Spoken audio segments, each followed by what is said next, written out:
একদিন গভীর অমাবস্যার রাত্রে কিশোরীমোহন একাকী নির্জন শ্মশানে সাধনায় বসে আকুলভাবে ভগবানকে ডাকছেন, দয়াল, কোথায় তুমি?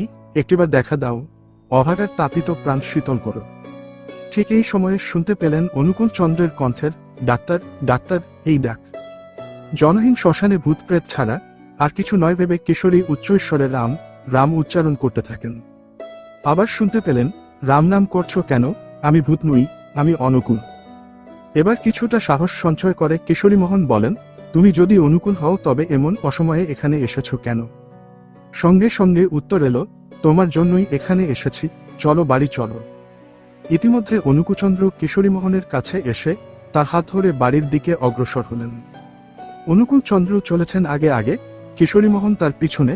কিশোরীমোহনের সন্দেহ তখনও যায়নি। তিনি শুনেছিলেন ভূপ্রেতের পা মাটিতে পড়ে না, তার সহযাত্রীর পা মাটিতে পড়ছে কিনা তা বিশেষভাবে লক্ষ্য করতে থাকেন। অমনি সহযাত্রীটি বলে উঠলেন, ডাক্তার, পা ঠিক মাটিতে পড়ছে, আমি ভূত নই, তুমি নির্ভয়ে চলো। কিশোরীমোহন অবাক বিস্ময়ে ভাবেন, তবে কি ঠাকুর হরনাথের কথায় ঠিক?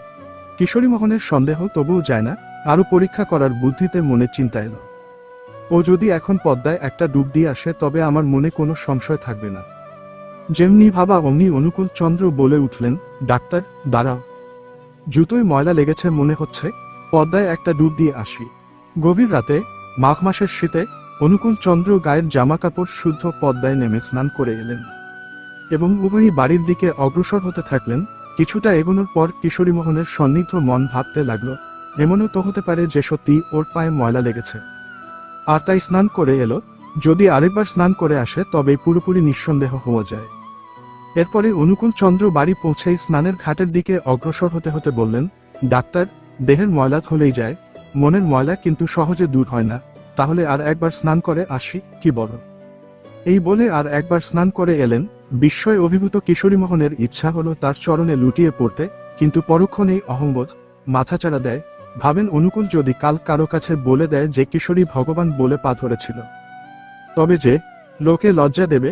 কিন্তু অনুকূলচন্দ্র হাসতে হাসতে বলেন, এই যে ডাক্তার ভগবান বলে আমার পায়ে পড়লে, কাল সকল লোককে বলে দেব।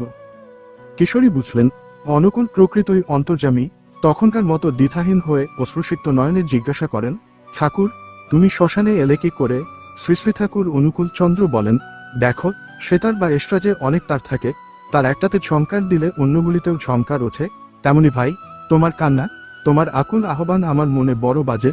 আর শ্মশানে কাজ কি ভাই? যা পাবার তা তো পেয়েছ, মনে রেখো, ধ্যান করবে মনে বনে আর কোণে। ভক্তবলয়, পৃষ্ঠা 2 ও 3 হতে।